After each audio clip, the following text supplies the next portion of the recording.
All right, Johnny. So we're finally trying this podcasting thing. All right, Christian brother. So for those of you who do not know, my name is Christian Witko. This is Jonathan Witko. We're brothers. Yes, we are. Yes, we are. And let's just get right into it. So there has been some news circulating around. It was actually just released, or not released, but announced very recently. The Xbox Series S. Do you know what that is, Johnny? Xbox Series S. So, but do you know what the Xbox Series... Is that like a line of the console, or... Yeah, do you know what the Xbox Series X is? 4K? So, well, yeah, so it's the top-of-the-line one, right? Yeah. And it's going to be like $499 or something like that. The Xbox Series S is going to be $299. Oh. Do you know what the differences like are? The economy. Yeah, do you know what the differences are?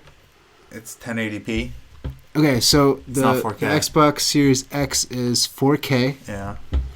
And the Xbox Series is going to be lower resolution, right? So, S, yeah. Yeah. Yeah. So probably like maybe 1440. Something like that, exactly. So, and I should have done more research on this, but I just popped up on trending and going off topics that I find interesting. The thing that's really interesting about this is it's not going to have a CD drive. Either one? The Xbox Series X is. Oh, it will. Okay. So will it be backwards compatible? That I'm not sure about, but I think that it should be. I'm pretty sure it's backwards compatible. Okay. Because that'd be weird if it wasn't. Like, why include the CD drive? Because that's the whole point. The Xbox 360 was not Xbox One was not backwards compatible with 360 games. Or was it? This one should be.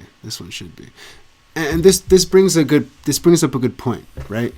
We're PC gamers, right? So now we are, yeah. Yeah, we started out. We started out with like PS1, right? PlayStation. Yeah. So PS1.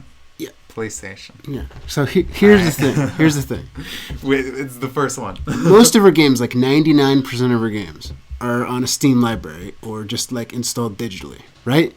Yeah. So here's the thing. That's what they figured with the Xbox S? No, so here's the thing. So there are people that like to have a physical copy because they own it, right? So if for some reason the game gets out of your possession or something, like let's say you're hacked or something, or let's say somebody likes messing with their console or hooking up things on it so they can like, and this is not advised, but people do this. They like hook up aimbots to their console or whatever, right? So, and let's say you get banned, right?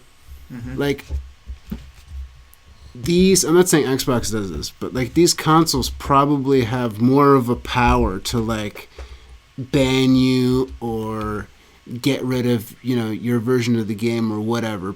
Correct me if I'm wrong in the comments.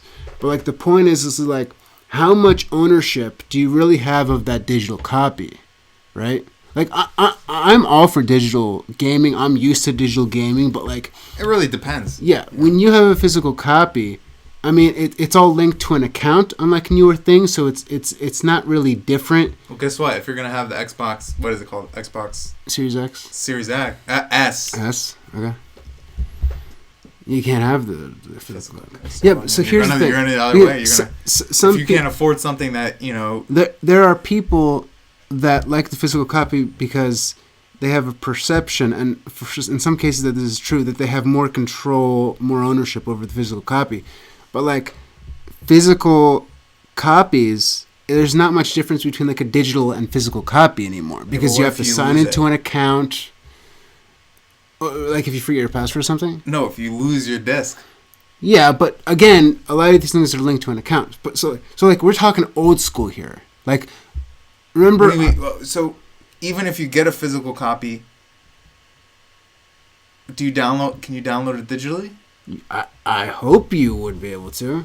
Well, because if somebody that can lose things easily, yeah, then digital is probably the way to go for them. Yeah, like, listen, I agree with digital. I'm just kind of being like, I'm bringing up a topic here, and the topic is like, some people are holding on to this physical copy because they feel like they have more ownership. Yeah, because they can.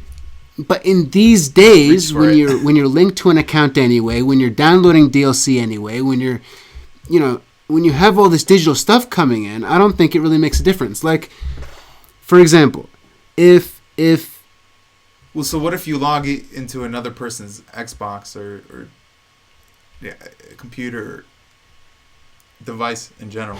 Well, I don't think if you have a physical copy, you can. You probably have an Xbox Live account or something. So, like, I don't know. That's a good. You mean like if you log into someone else's account and then you put in the game? No, you don't bring it. You just have your account information. You log in.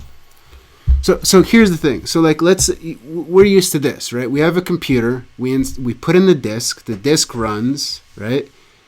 And you probably have to go through like some sort of updates anyway, right? Probably same thing with an Xbox, right? Yeah. Yeah, there's always updates. Is it still reading the disk once it's installed, or is it's just sitting there? It's probably just sitting there, like on a PC, right?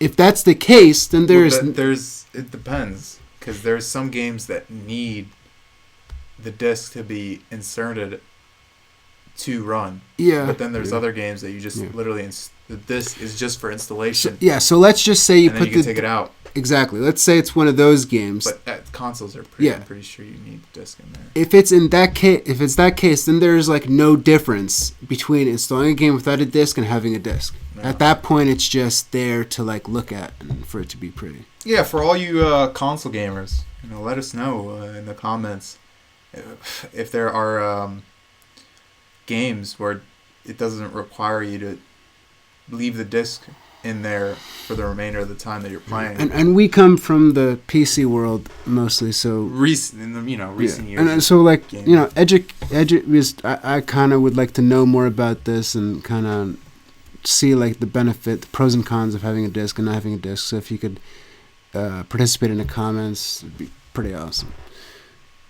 Because it is an interesting thing to kind of think about. Like, people wanted the disk drive, so they're like, all right, we'll have a version like PlayStation's doing. Actually, because of the Xbox Series S, they're lowering the price of the PS5. And there's two versions of the PS5, one without a disc and one with a disc. Oh, because of Xbox. No, Microsoft. Originally there was, and they were like a pretty close price, I think.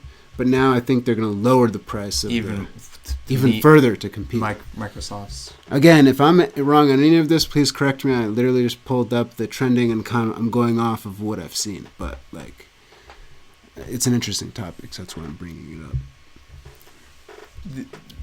These designs for the consoles probably are going to be the most unique. Yeah, I mean, so, like, the Xbox is literally just a box. It looks like a PC. Right? The Xbox Series X. And then the Xbox Series S is literally just a super slim version of that. Like, basically you just squish it, and that's what it is. And it's standing up as well? Yeah. I mean, I'm pretty sure you could probably put like one of those Dyson Air filters. Well, that's actually, when we're talking about the Dyson Air filter, that's more like the newer Alienware desktops. They look like a Dyson fan. I wonder if consoles are ever gonna get into a stage where you'll be able, think you can switch out components. Well, here's the thing. Hardware. Here's the thing. Like a PC. Here's the thing. When it comes to consoles these days, bang for your buck, performance-wise, and this is a fairly new thing. It didn't used to be like this. You're actually getting more performance for a better price out of the console. Tell me why. Optimization. Mm-hmm. So you have the console, you have all these parts that are super similar to a PC, yet they put all the focus on making the hardware work super well with the software on the console. Yeah, because every game is running a different engine.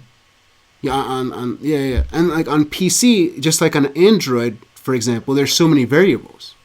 And so comparing a console is actually pretty similar to comparing like a Mac running like Final Cut Pro. It's going to perform super well. And now imagine Apple is working on their Apple Silicon. So now imagine an Apple processor with all these other Apple hardware and Apple software components, it's going to be super fast. Insane.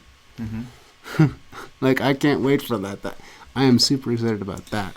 Optimization. Software is always more important than hardware. If you have, like, super optimized software, you're set. Yeah, I'm surprised Apple hasn't really dove Kinds of gaming. Yeah, deeper into gaming. What's happening is they're focusing more and more on services now. So you're going to see, like, you see the movies that they're making, and you're going to see them stepping into AR, right?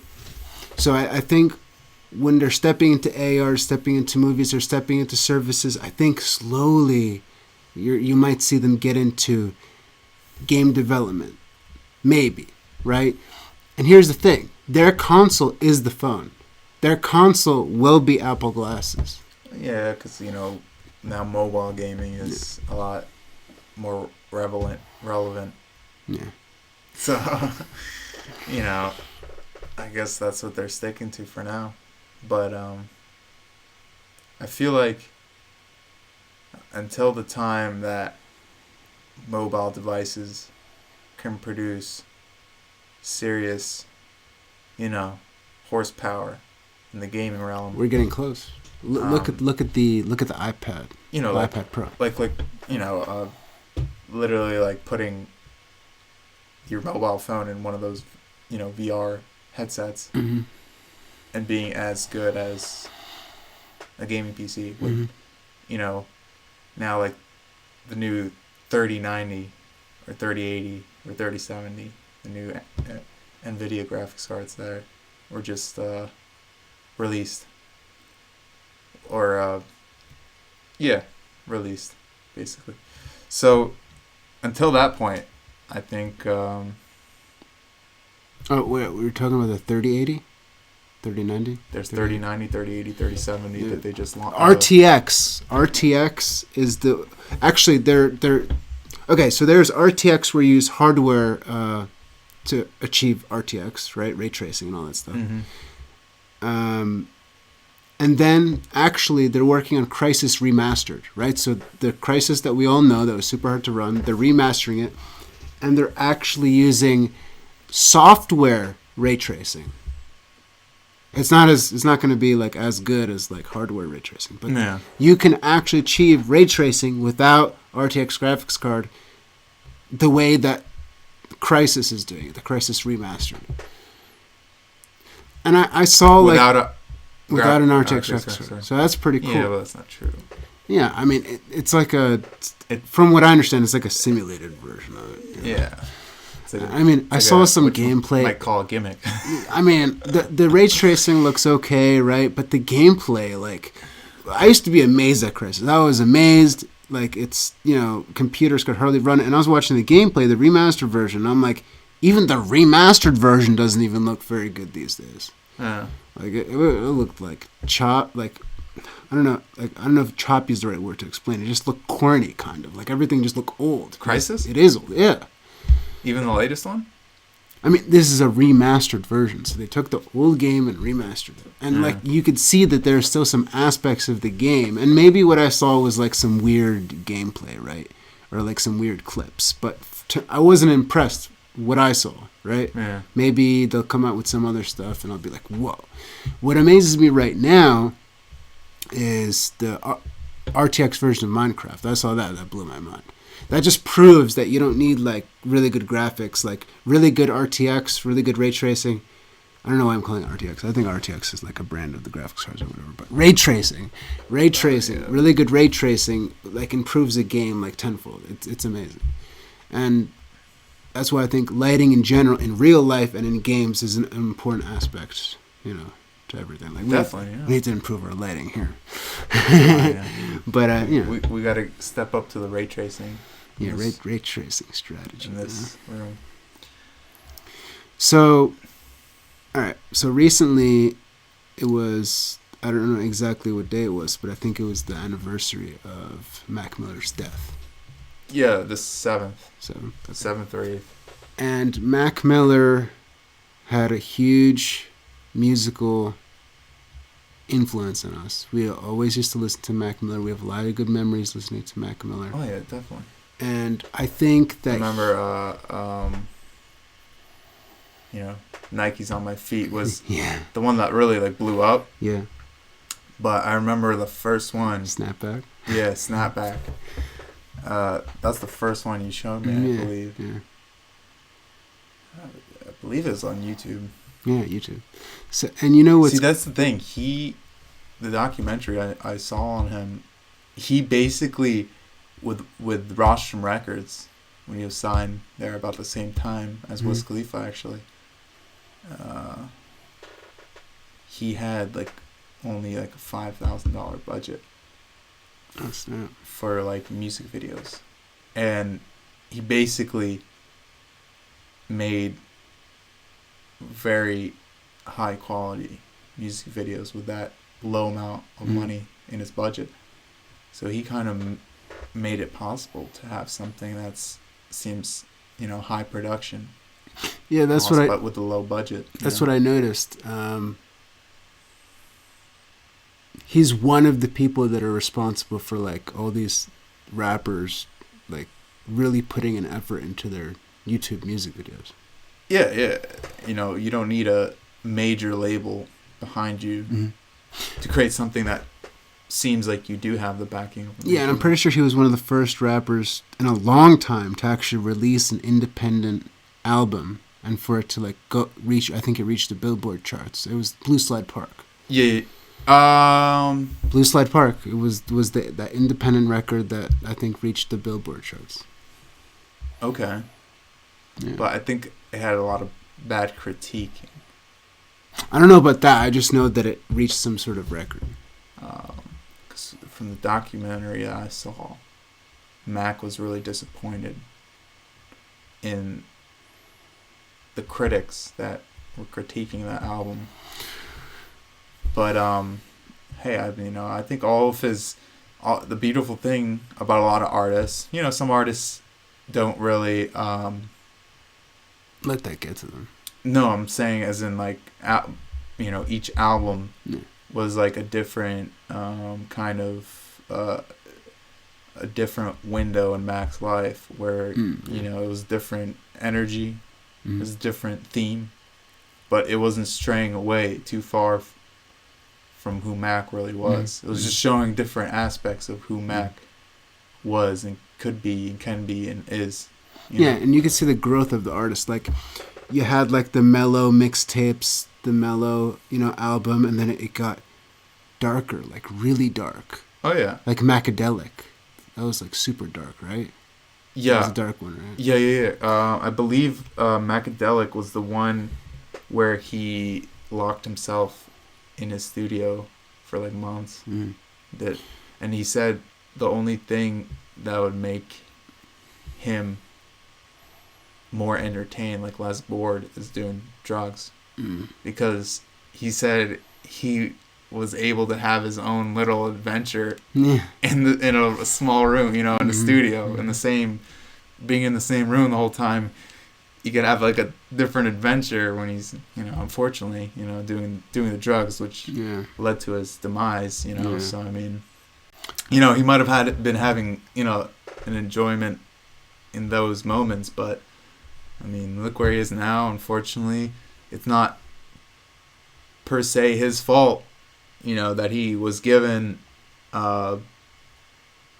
laced drugs, with fentanyl, but his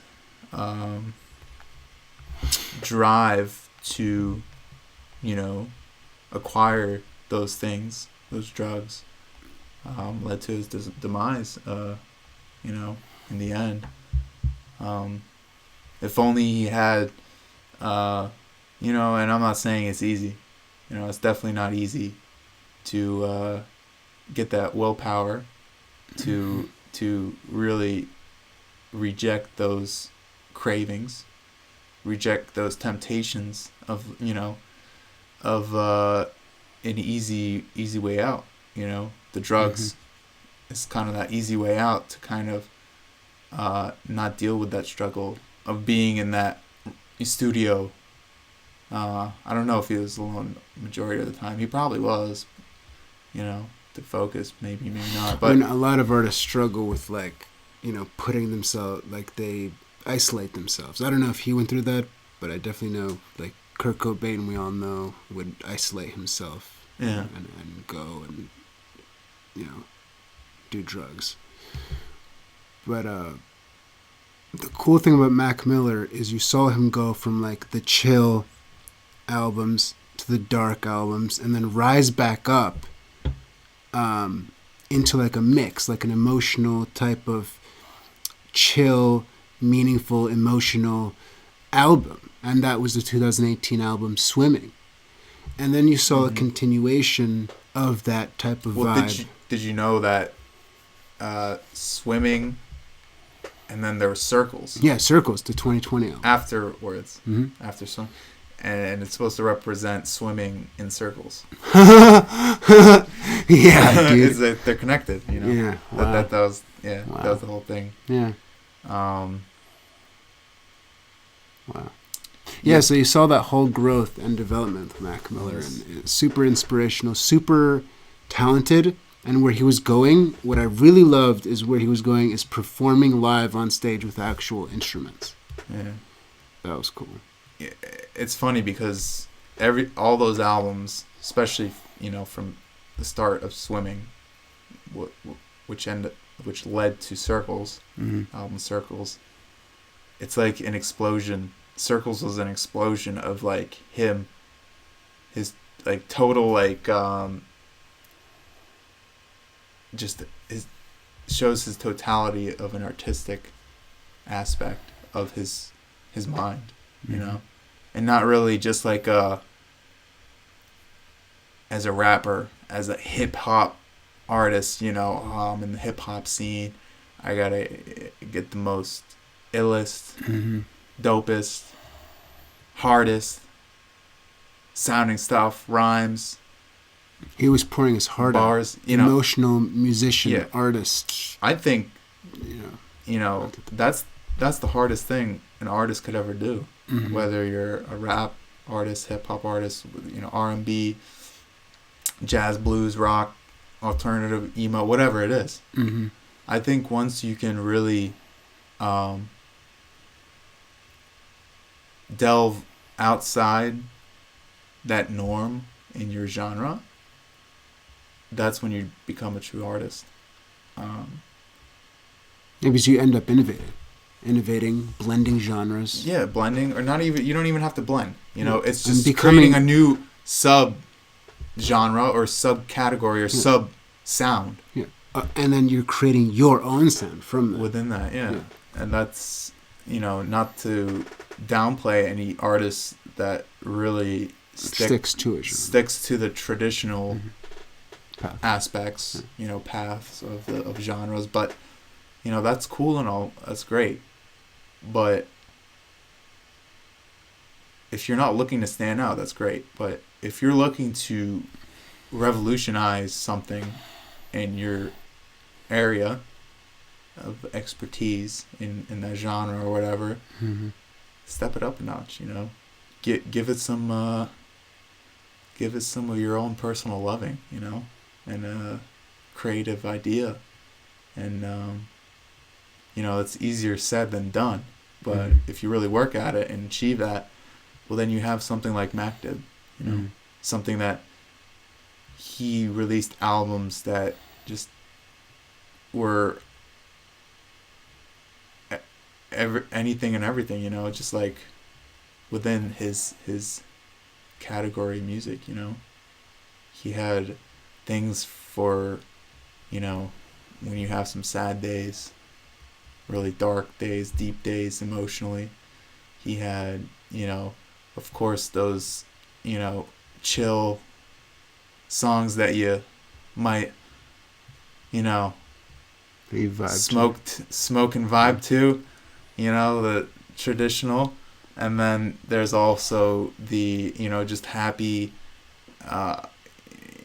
messing around with some friends, just kicking it, just innocent, being young, a little reckless, a little stupid, but in the end coming back home, having a good day.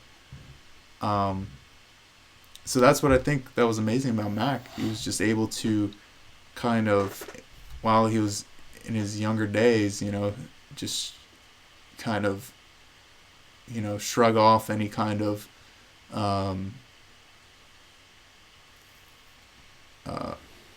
pressure, peer pressure, to follow. He went his own way. He found his own path, and that's what he did with his future albums.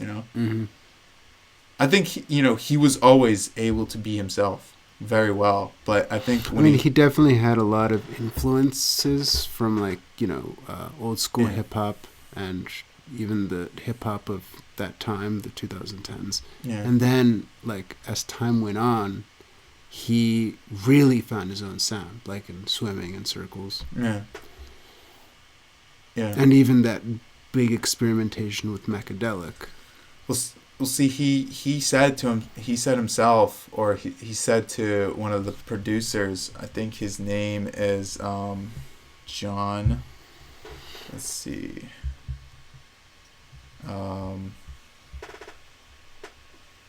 That's why.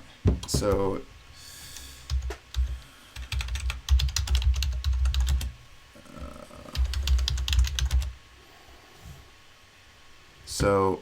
his name is John Brion.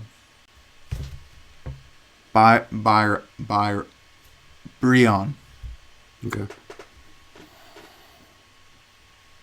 What did he say? He said that Mac was either it was him or Mac, but either way, Max said that he was not very confident in his singing voice, because he didn't do a lot of it, really. Yeah, but again, I think that's what created his unique sound, and I think what really helped him sing on his later albums is that he always focused on the hooks in his hip hop songs. That's what I'm saying. So he turned those hooks into a full-on singing experience. Exactly, because he didn't do a lot of singing, because he, even I'm trying to be an artist and a producer. I went to school for sound recording music technology, and it's really hard to make music and be ashamed of your voice. Not ashamed, but not confident, not as confident as enough to put your voice on something you've produced, even though you really want to. And that kind of puts you in a realm where you're like, oh, well, I guess all I'm gonna be is a producer. And you never want to be put in that kind of position where you're like, oh, well, just because I don't have enough confidence in my voice to put it on something, like a song, beat I created, or anything that you wrote. Mac said he wasn't confident in his singing voice because it didn't, in his head, in his mind, it didn't amount to all the other perfect, crazy, good, beautiful singers, sounding people, like that. In his mind, and maybe in other people's minds, it's like, oh, nobody can top that off, But it doesn't matter. It's not about topping it off. It's about creating your own sound. Who cares if you can't be the, angelic singing person, It's about just doing what you can and making the best out of what you have, and building confidence out of that. And that's what Mac Miller found, in those later albums, where he did his best at what he had.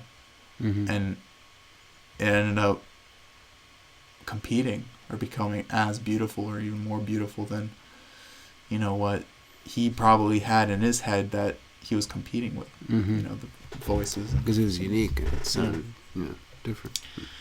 That's what made it awesome. That's the thing, we're our own worst critic, So sometimes you just Gotta tell that voice inside your head to shut up. Yeah. I'll be like, you know what? I respect your opinion, but I'm gonna go this way with it about it. There's beautiful people like Mac Miller, and that, you know, having these people around is what makes life beautiful, magical. And speaking of magical, we both watched that David Blaine thing, Ascension. Mm-hmm. So, you know, he's done a lot of crazy stunts. He's held his breath forever. He just put himself in ice. He, you know, was under glass, like, for a while. He does, like, all these stunts where he, like, really tests his body, right? He, like, pierces stuff through his arm. You know, he's, like, he mixes, like, stunts and magic. So, like, when it came to this recent thing that he did, Ascension, he wanted it to be, like, more, like, lighthearted. So we were watching. Yeah, like bring him back to when he was a kid. Yeah, so he, like, put all these balloons on, had, like, a harness. They had this balloon with all this technology in it. And he was basically came from, you know, he has a daughter, a young 7-year-old, 8, maybe 10. Maybe a little older than that. Maybe a little older. But still a kid, Yeah. young at heart, right? So that's where the idea originated. You know, think about her, think about him when he was that age, and he wanted to fly, right? Yeah. He wanted to feel that weightless. And Yeah. What really amazed me about this, though, is, like, he wanted a certain image, and he got it. He got that image. It looked beautiful. It was like... from, like, a movie. Yeah, like, a lot of movies inspired this. He was holding the balloons and floating up. But, like he said himself, like, the team that he had to put this together is what really amazed me. Every single aspect was thought of, right? Yeah. And they got him down. Well, he got that. He It's basically like a SpaceX launch. Yeah, they made sure he was safe, right? And he basically cut ties with the balloon and skydived down. And it took a lot of, like, you know, practice and getting things right. He had to do, like, 500 skydives or something like that. Yeah, no, he also had to get a air ballooning license. Air ballooning license. Piloting license. And, like, dude, they even had, like, once he skydived down, they had a thing where they could remotely pop the balloons and guide the balloons back to the spot. That needs to come down as well, yeah. Yeah. Because they're all their gear. They probably had thousands of dollars of electronics hidden in the mass of balloons in the center in, like, a bulb. What I really like about this, though, is, like, David Blaine wanted this to happen. It took, like, years for it to formulate. It happened. They put the money in, they put the work in, and they did it. And what's crazy about this is it's fun, and it kind of it motivates me, because this was more of, like, I have an image in my head. Vision, dream. It's a vision, it's a dream, and this was more of, like, an artistic concept that they manifested with hard work, with organization, with with planning, and they executed, and they were successful. And, like, I'm glad it was successful because David is okay. It inspired a bunch of people. It was magical in a sense, not only that he actually was safe, got it done, and all that stuff, but, like, all these kids that are watching this stuff, like, it makes them realize, like, all these little concepts that they have in their head that other people consider silly. It's just the first step. Yeah. Of the whiteboard. Yeah, like, like the blueprints. It's just the first step to something that becomes a reality. And the thing is, like, materialized. Yeah, materialized. Like, a lot of things people we think really, like, serious, right? Like, how can I do this? Like, it has to be serious. Like, you know, like, suit and tie type of stuff. No, not everything has to be like that. It can be fun. It can be awesome. And, like, you can succeed in it. And it can be something, like, just fun that ends up, like, putting a smile on people's face. Yeah. And sometimes that's what somebody wants to focus on, and not only does it change the person's life that's doing it, but it changes the people watching. It changes the people's lives that are watching. Yeah.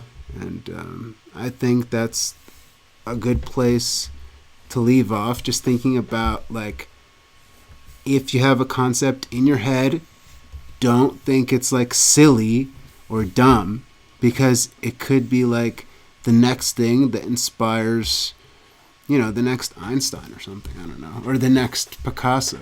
No, I mean, you know, the crazy thing to think about is that the smallest thing, the most minor action, reaction,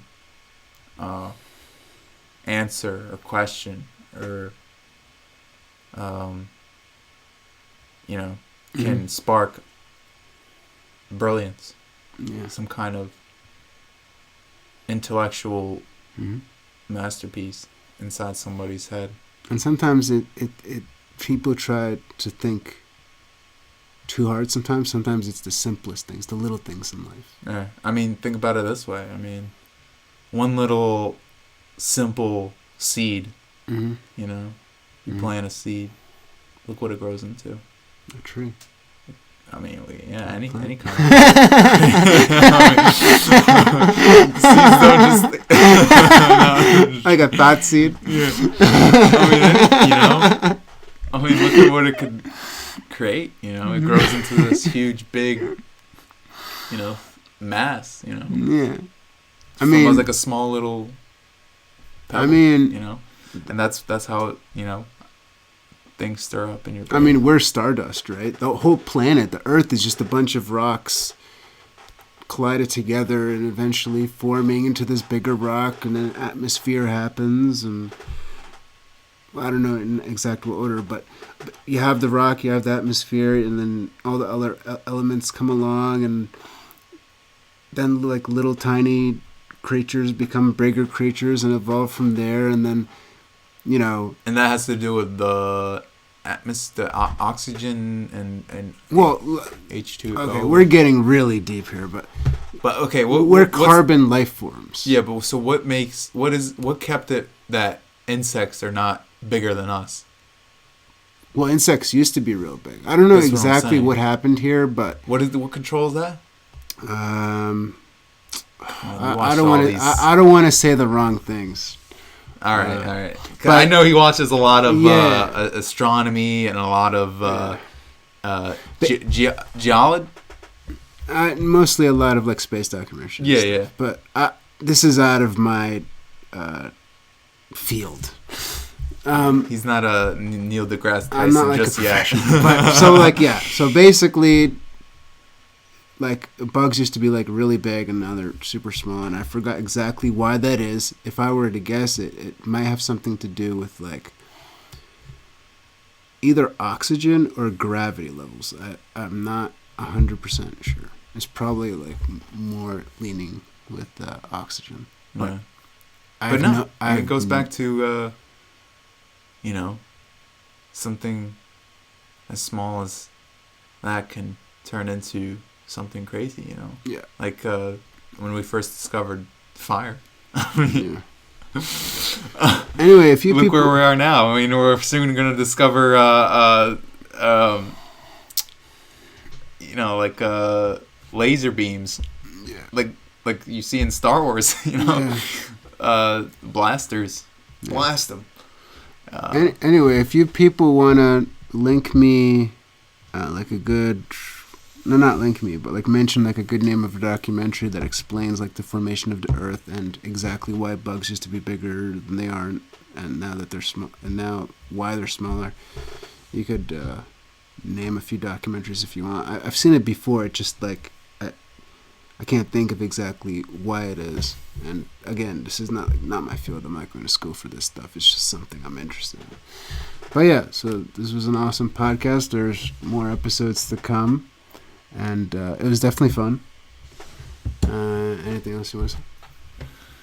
I don't know. You want to end it off here? I still have. Where are we at right now? What time? We're at 39 minutes. I thought we were gonna do your separate part too. Yeah. You know what? So basically, what we kind of dove into, with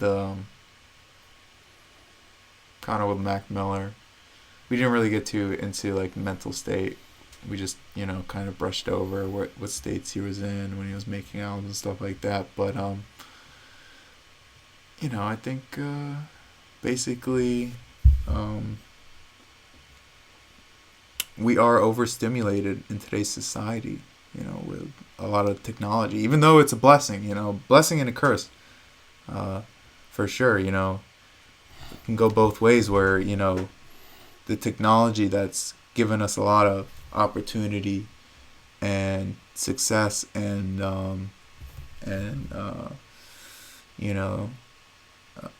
advancement within the human race. It's always also kind of a contributor to our downfall, mental downfall, somewhat. Where now there's less face-to-face, in-person interaction, because we don't feel the need to anymore. And, this is all ranges from person to person. This is not everybody, obviously. But I feel like, technology is unavoidable in these times, And I'm not somebody saying we should take a rock and just smash it, and go back in the Stone Ages. Obviously not, right? But I think, I worked at T-Mobile, I don't work there anymore, but the time that I did work with T-Mobile, I got to know a lot of different models, companies of phones and whatnot, and what they have included in their, software, right? And I noticed, like,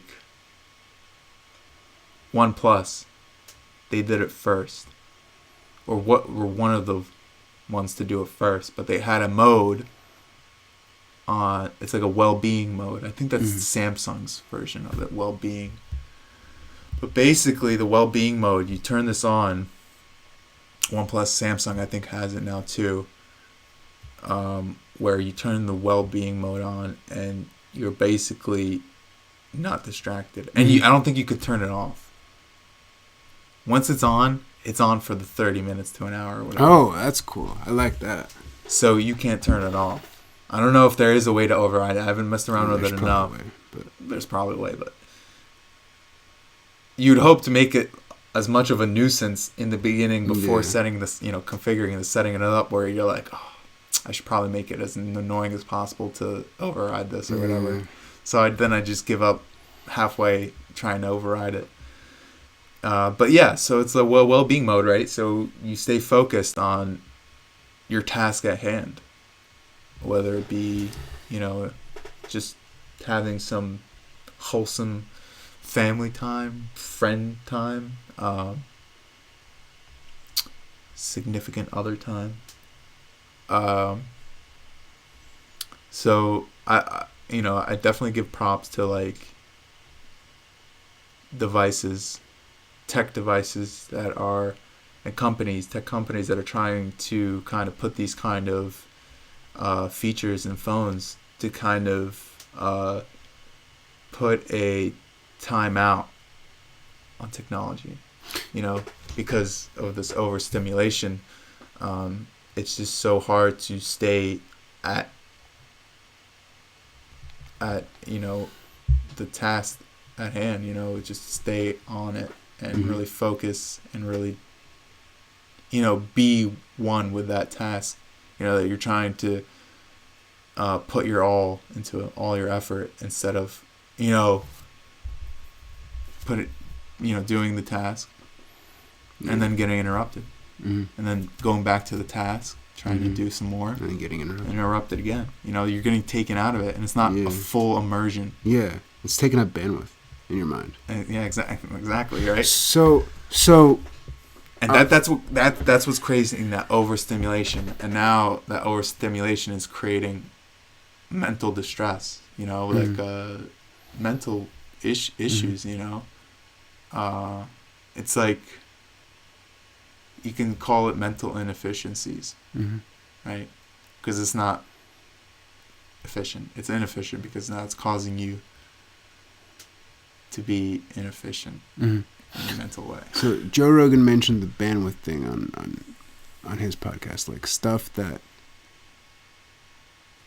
takes you away from something, or that's like unimportant, or that you shouldn't really be worrying about, that's taking up bandwidth, unnecessary bandwidth. And then also what delves into this stuff is this book that also Joe Rogan recommended called Irresistible, and then this documentary that I saw recently, which I stumbled upon because it's advertised on Netflix, is The Social Dilemma. Yeah. And I think both of these pieces of content that talk about this technology issue talk about a similar concept where they talk about technology being programmed, like phones specifically, like a slot machine, right? So that you get your dopamine hit and you end up like aimlessly scrolling through stuff. And like, sure, you'll find some meaningful stuff here and there, but most of the time you're scrolling through nonsense, taking up time, taking up bandwidth for hours on end. That's what I'm saying. Yeah, way more hours than you even know. It's draining you, Drains you. But like, then you're still... And you still want more. And you grab your phone. And then you're still stimulated, because, look, you go to your phone, to your computer, to your freaking TV, Yeah, there's no escape. So... And then you go into your car that has like a... Well, it's less technology. So car, here's the music thing. is, here's why I think the phone is the media. biggest problem. The phone is the biggest problem is because it has the touch input and it has the way the applications are programmed where you refresh, you get something new. You refresh, you get something new. It's colorful. You get a notification, you want to click on it. You see a Facebook post, you're waiting for that next like. You're on a TikTok video, you're waiting for that next like. You're on a YouTube video, you're waiting for the next comment, Yeah. It's always something that you're waiting for. The next dopamine hit, the next dopamine hit, the next dopamine hit, right? And what I've been trying to do myself is like, because look, there's a lot of good things to technology, right? So what I've been trying to do myself is to actually, instead of consuming a bunch of content, use that time, use that energy, use that bandwidth instead of consuming all the technology. You can consume it for inspiration, but notice when you're doing it too much.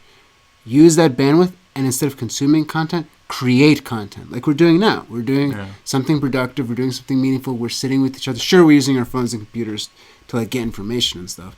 Yeah, this is a resource. Yeah, but I think that creating content is way more productive, way more engaging, way more healthy than just constantly consuming, constantly falling into that slot machine, right?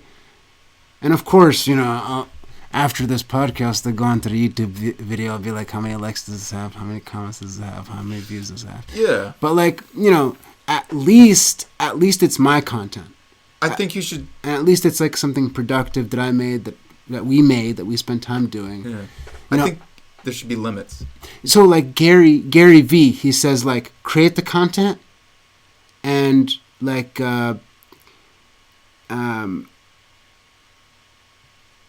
like you want to basically say I can't hear you. You kind of want to ignore the hate. But I mean like one other thing that he also mentions is like always keep posting. Like have like 20 pieces of content, right? So it's like it's almost like a balance. Like it's almost like, and I'm kind of putting my own stuff into here. It's kind of like what works for you. Like if you see a problem with a certain thing, like scrolling and consuming a lot of content, obviously get rid of that. But if you see something benefiting you and like you create content and you educate yourself on your audience and like what people like to watch and all that stuff, then that's a little bit of a better thing. Like Joe Rogan, for instance, he completely like ignores the YouTube comments. Yeah.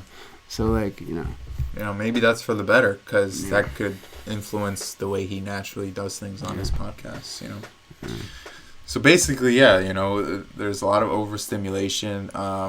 Maybe for like Instagram and Facebook and stuff like that, maybe it would be better to pay attention to one person at a time, more so than responding to hundreds of people. You know, maybe have a more in-depth conversation with one person that really gave you the time of day, you know, left you a nice comment or something like that. And how about direct message them, you know, DM them and start talking with them, you know, instead of doing a quick snappy comment like, oh, thank you so much, and then on to the next post and the next different user, you know, person, friend, follower, whatever. And, oh, thank you, you know. Depends on what your goal is. You know, if you're an influencer or some kind of content creator and you want to be interactive with your community and followers, then, you know, you got to do that, you know, if you're that type of area where you just want to respond to a lot of people. Yeah, I mean, I think there's nothing wrong with responding to a lot of people. But I think what my premise is make it meaningful. Yeah, and there's just like a lost aspect of one-on-one deep conversations, meaningful conversations. Exactly. You know, it's not just like fluff. You know, all that, oh, I'm just going to respond once to, you know, it's not that I'm saying like every single one sentence or, you know, whatever response to like a thread or like a post or something is fluff and meaningless, but, you know, I think we're losing that skill, that trait of really breaking down a conversation and like getting into it, you know, getting interested in it and getting into a conversation, just having what conversations used to be or still are, but and then again, it's two-sided, right? Yeah. So like the person on the other side has to be up for that. Yeah, and so I found an article mentioning where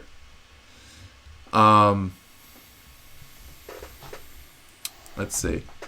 So you want to, you know, it's saying go on an adventure, but that's something outside of that kind of realm. That's exactly. You want to find people where you can go on an adventure, right?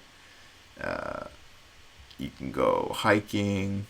Let's say it's saying plan adventure like horseback riding or hiking can help create shared experiences with somebody new, right? So, you know, even if you have a lot of friends, but they're, you know, once you get older, you know, a lot of people get busy. A lot of people have jobs. They're busy in this kind of state of money making, you know, which we got to do, you know, right? You got to pay the bills and everything. We got to make money. And now you're, you know, maybe stuck now with like less plans, you know, with friends. So, you know, maybe making new friends wouldn't be so bad either, you know. And sometimes since we've had so many of like the same friends, and now that we don't have the time with those same friends, now it's like we forgot. It's like a lost skill of like creating new friends. You know, it's like, oh, like, where do I start? You know, I've had these friends for so long. It's like, where do I start? So it's like, now you want to maybe find people with the same interests, you know? Yeah, the problem goes deeper than that, though. The younger generation... Look, we're talking about, like, different age groups, because the younger generation, younger than us, doesn't even know where to begin. Their whole life, most of their interactions have been through the phone. So they're... Yeah, but that... I'm saying, you know, where we are at right now, our range, you know. Yeah, so like since all this technology has kind of become like a big part of our lives, yes, I agree with you. And actually, the world situation that we're in right now is actually a good time to actually, you know, have some of those more natural face-to-face interactions like we're having now. And, you know, it doesn't mean that you got to completely get rid of technology. Just kind of make an effort, even if it's in a workplace or if you have like hybrid classes or stuff. Make an effort to have a natural connection, because we don't want this to disappear. our humanity, right? Exactly, That's important. Yeah. And the same thing goes with objects, right? So like we want to progress, right? We want technology and stuff, but we don't want like the typewriter to disappear. We want to know it's there. We want to learn how to use it. We don't want the canvas and the paintbrush and the pens and the pencils to disappear. We don't want. Well, that's the thing. Yeah, we don't want cool weaving techniques to disappear. That's the thing. Yeah. That totally ties into. Isn't a keyboard, and a monitor the same thing as a typewriter? But see, the thing is, you are more rooted, you are more immersed, you are more one with a typewriter, because now you don't have these bright lights and distractions and ads and temptations of going on the internet or YouTube or game or something like that. Now you have a true connection, with a typewriter, and that typewriter can represent another person, because you could think about, isn't FaceTiming somebody the same thing? You can hear their voice, you can see them, and everything like that. It's like no, because it's getting rid of those senses. Mm-hmm. Your five senses, right? Hearing, seeing, smelling, tasting, touching, right? Yeah. Well, so you're getting rid of, sure you're seeing, but you're not really seeing. It's like standard definition versus 8K. Yeah, sure you're hearing, but you're not really hearing. I mean, it's digital. You're seeing digitally, you're hearing digitally. So those two natural, complete immersed senses, when you're actually face to face with somebody, those are taken away, right? If you really think about it, those are taken away, right? So now, as well as touch, so hearing is taken away. That's digital hearing now. Digital seeing, digital touching. You're not really touching the person. You're touching a damn touchscreen. Mm-hmm. So you can't shake hands or, this is talking pre-COVID times. But I'm pretty sure people are. Yeah. Anyways, let's say pre-COVID times, right? Shaking hands, hugging. That's taken away when you're on a phone. So when you have a typewriter, you can really just focus on what you're trying to say and what's really coming from the heart, from the mind, and put it down on a piece of paper, right? Instead of, you're literally in the moment writing an essay or something, or having a true conversation with yourself to write an essay or something for like a paper for school or something, right? But you have a string of a spark of brilliance, just like, this is what I want to write. I have it. And if you turn off your phone and you get rid of the distractions, that train of thought that you have, you'll be in it. You won't be taken out. Exactly. But with all these distractions that we have now on these supercomputers, you really got to. You never get into that. You really got to be disciplined. Mode. You really got to be disciplined. Yeah. If there, I'm sure there's people out there. It's hard, but I'm sure it's even hard for them to avoid the FaceTime, avoid the Facebook, Instagram, TikTok, YouTube, and Netflix, gaming, all that.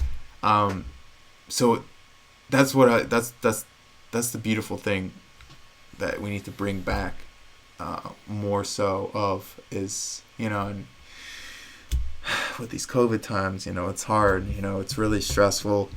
Hopefully we can get through this sooner than later and get back to it, because it's definitely not helping with mental inefficiencies, right? I want to put less of a negative connotation on it, but it's just not helping, because then all of our natural senses we've grown to be aware of and grown to be in contact with, are kind of fading away. We're doing less, and I'm not saying this in like a creepy way, but less touching. But touching it's that other triggers sense. stuff in us. Shaking somebody's hand, it triggers. I'm sure if you talk to some kind of neural neurologist or some kind of expert in the brain or something. Mm-hmm. I'm sure it's, you know, well, if you did a brain scan, it sparks things, you know, shaking hands, hugging,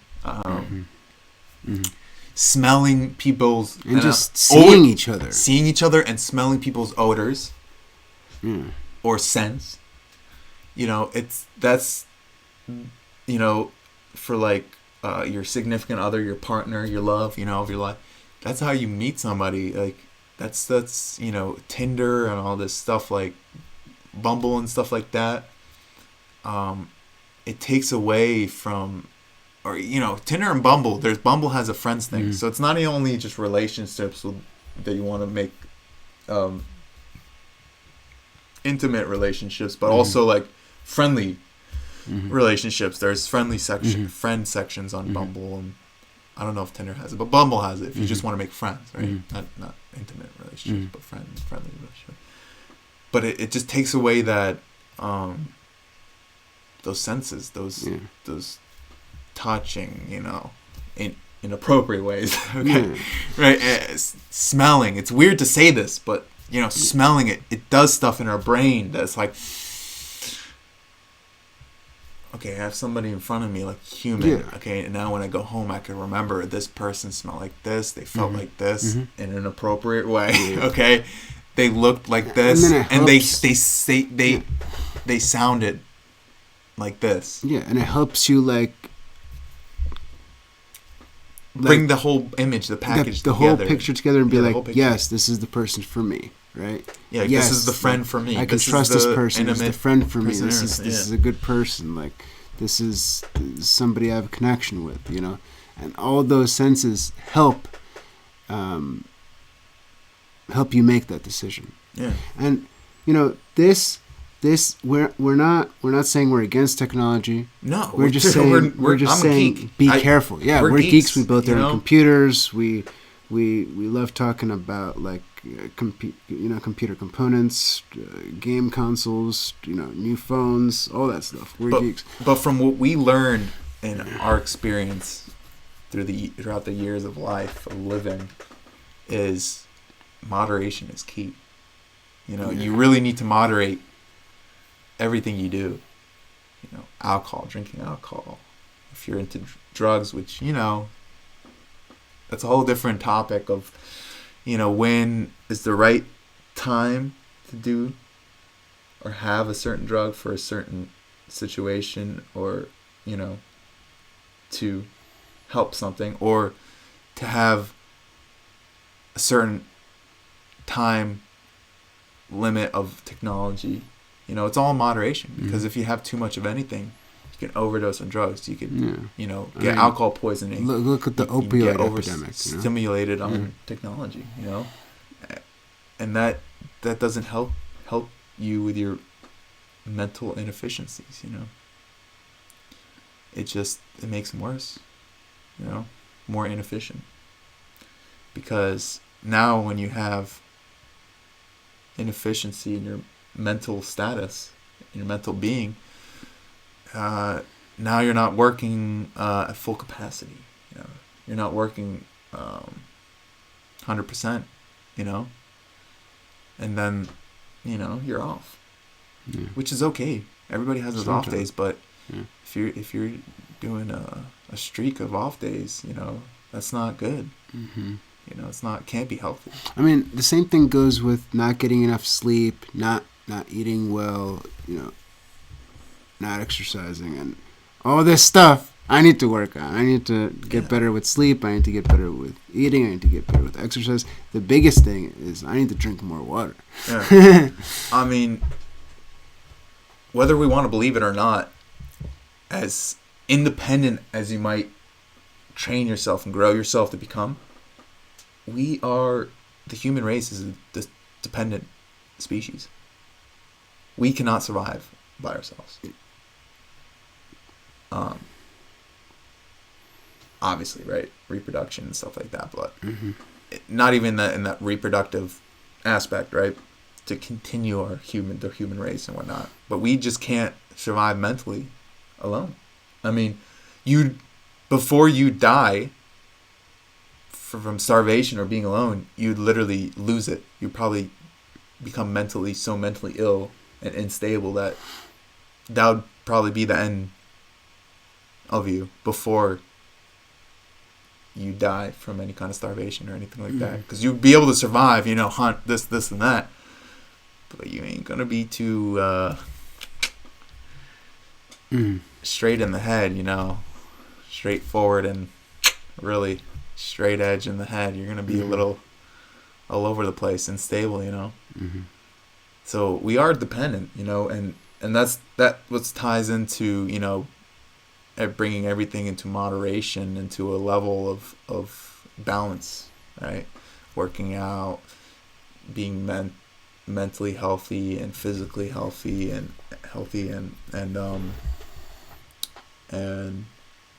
that ties into finding the right people to be around, depending on who you know already and who you're with already, and if your life's not changing, maybe you should, it's a daunting task. It's definitely scary, to try to find new people to make yourself a better person. But we're a dependent human race. We depend on how we turn out and how our daily lives turn out. Depends on the people we're surrounded by,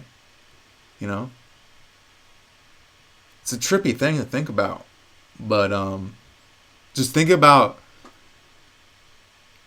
dropping yourself in different universes, like rooms, like you split up, like here's like a room, here's a room, here's a room, and here's a room. There's these kind of people in this room, this kind of people in this room, this kind of people in this room, and this kind of people in this room. And you like do a little experiment in your head. Drop yourself in each room, see how you would turn out, or how you would act, or where your interests would lie. If you're going to be in a room full of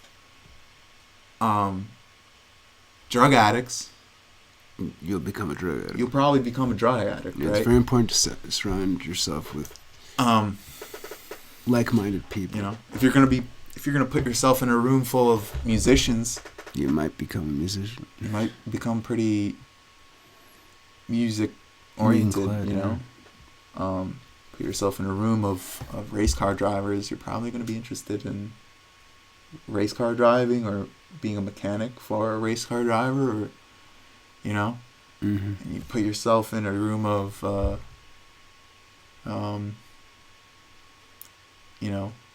agriculturalists, farmers and gardeners, and probably be a gardener. Yeah, you'd probably be doing something outside.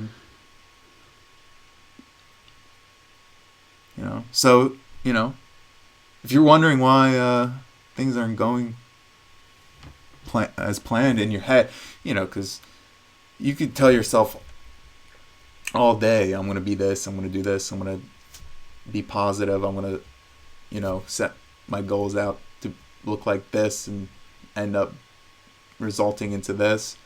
But at the end of the day, if you have all these kind of wavelengths and signals and energies hitting you from all different sides, hitting you from all different corners, people saying this, and that, and, oh man, are you serious? No, screw that idea, screw that vision or dream. Nah, just come do some drugs with me. But like, oh man, that person really has a point.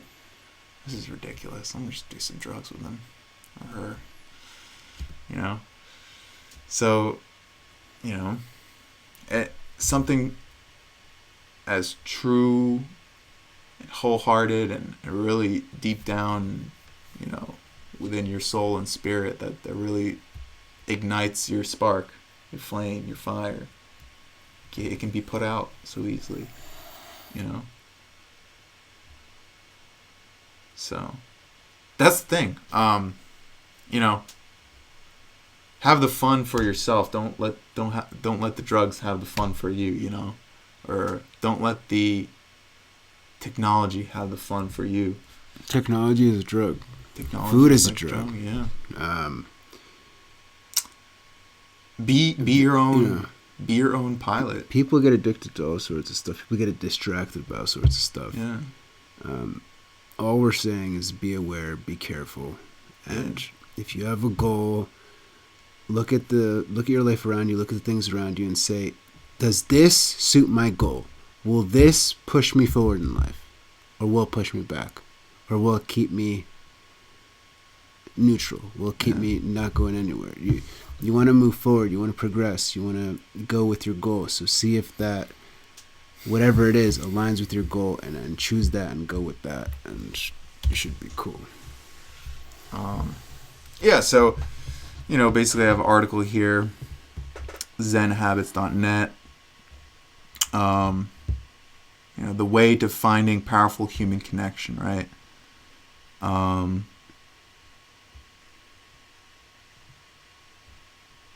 So it's so how do we connect when it's so hard, right? I'd like to share some thoughts. Put yourself in a place with people with your interests, right?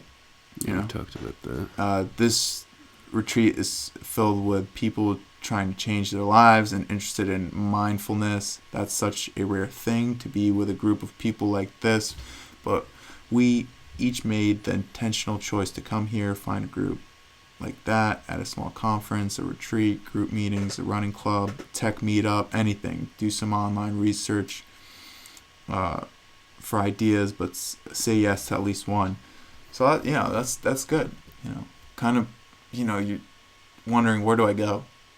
Well, I guess there are a whole bunch of meetup stuff, tech meetups, running clubs, gyms, kind of activities and events, social events, things of, that you're interested in and that other people are interested in, and going there to meet up, now that there's people there that are interested in the same thing because you all went there, right? For a specific reason, right?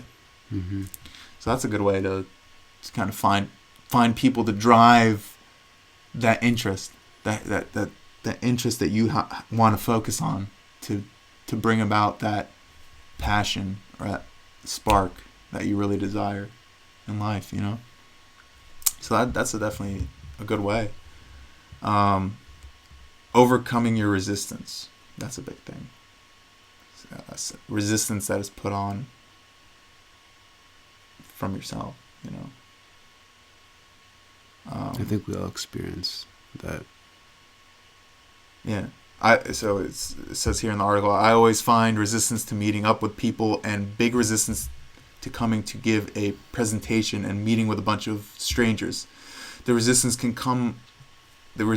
keep us from ever getting out of our comfort zones. Don't let it. The benefit of connection is so much greater than the resistance that you should push through it, right? So even though that resistance might seem so intimidating and so crazy, so immense, right? Like, oh man, this is scary. This is, in the end, the result of pushing past that resistance and through it will be a crazy, satisfying, pleasurable experience. Mm-hmm. Feeling that you I'm glad that I did push through that resistance, because look where it got me. Now I met these people with these interests, and we plan to do this and that to drive my interest even further with them, and so that's great as well. Smile and be curious. When you meet these scary strangers, open yourself up. Smile, ask them about themselves, try to find out more. People often appreciate a good listener, which I feel like that ties into, here, let me finish. Good listener and questions can start a conversation and keep it going. People often appreciate a good listener. I think that's dying, Mm-hmm. Good listeners, right? Even though you might have been a good listener in the past, or think you are a good listener, I believe a lot of this technology, this technological interference is making all the good listeners not as good, you know. So where'd you get that from again? That stuff? ZenHabits.net. So, you know, we have to train ourselves to be better listeners. You know, maybe put that well-being mode on our phone on, so it literally forces you to ignore every notification. And I don't know what else it restricts. I'm pretty sure you can put on some custom. What's it called again? Well-being. Well-being.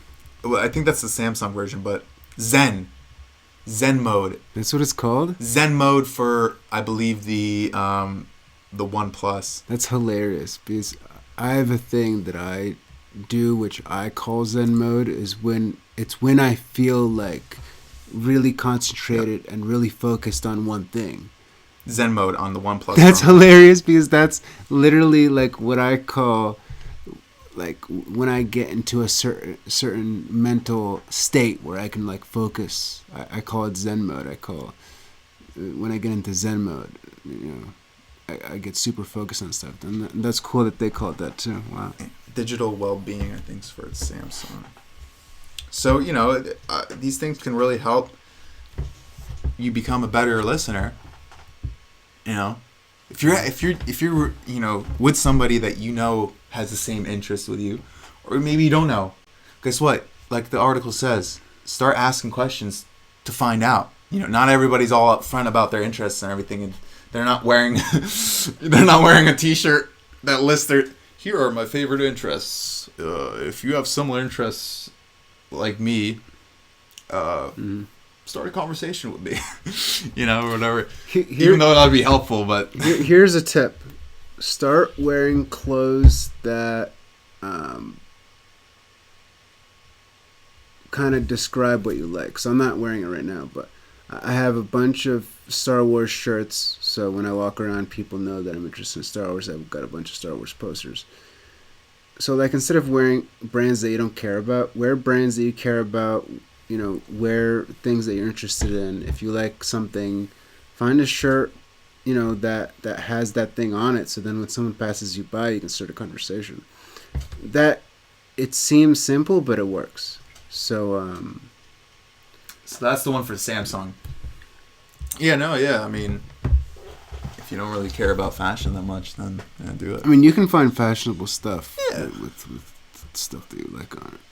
So that's called focus mode on the Samsung phones. Focus mode? Yeah, focus mode, right? So focus mode needs some time to yourself. Focus mode helps you avoid distractions from your phone and keep your life in focus. So I like, you know, I really like what they're doing. At first, I thought this was kind of BS. But if you really think about it, it really isn't BS, because it could keep you in tune with your environment. You know, that's potentially saving a healthy status within your relationships with people and just mental well-being. All apps will be blocked in focus mode except for apps that you choose to allow. Mm-hmm. So okay, that's good. That's a beautiful thing. It's a focus mode. All right, cool. Zen mode on the OnePlus, focus mode on the Samsungs. I don't know if iPhone's gonna have anything like that for iOS 14. Right now, I think people just disable a lot of the notifications or go into like airplane mode or something. Yeah, but come on, like that's who people don't want to do that. Yeah. Anyways, so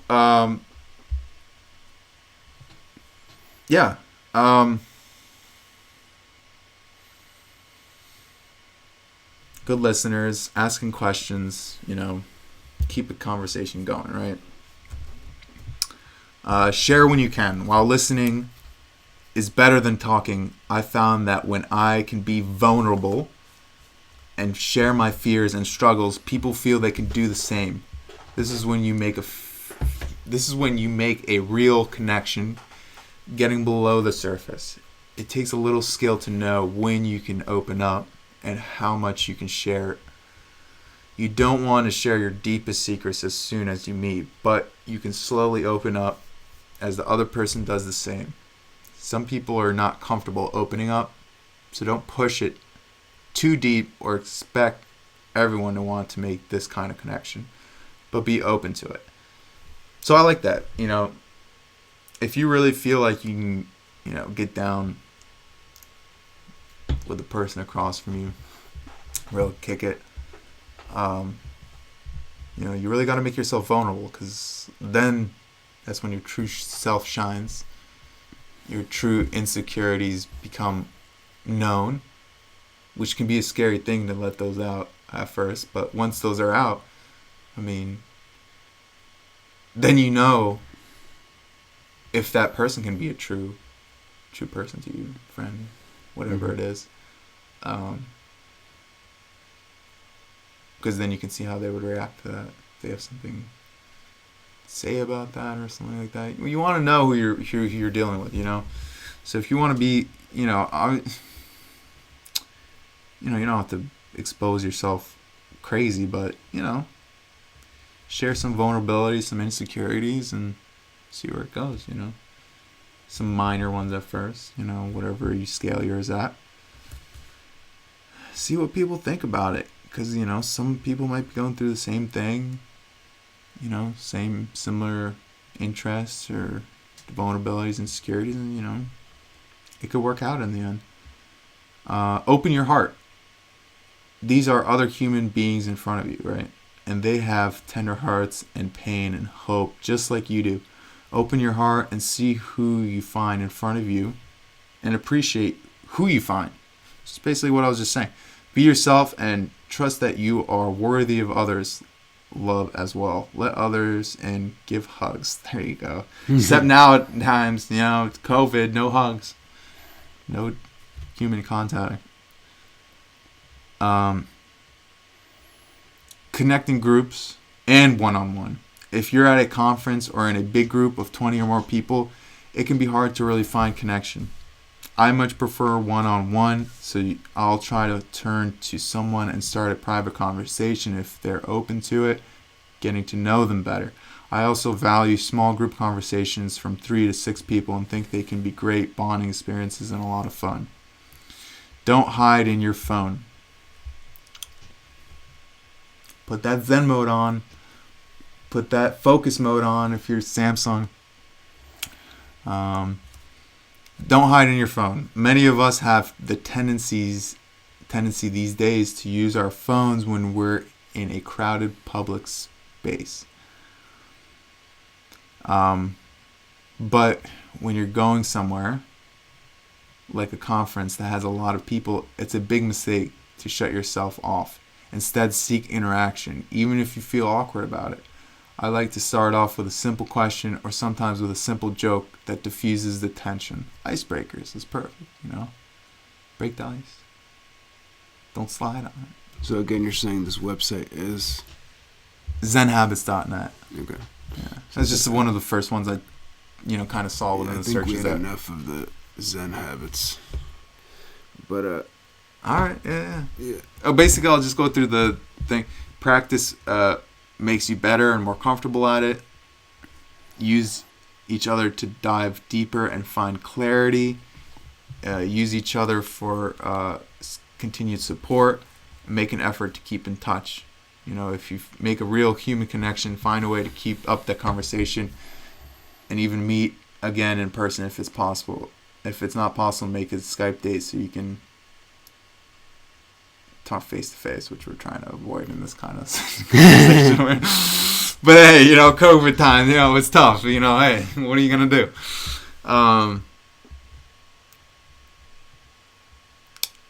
Yeah. So basically, to kind of wrap it up, we just gotta remember where we came from. Remember what we are, who we are. We're human beings.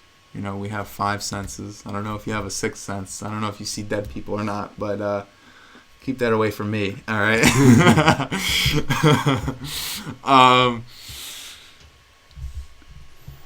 Yeah. We gotta stay in tune with those senses. Smell, touch, sight, hearing, and tasting.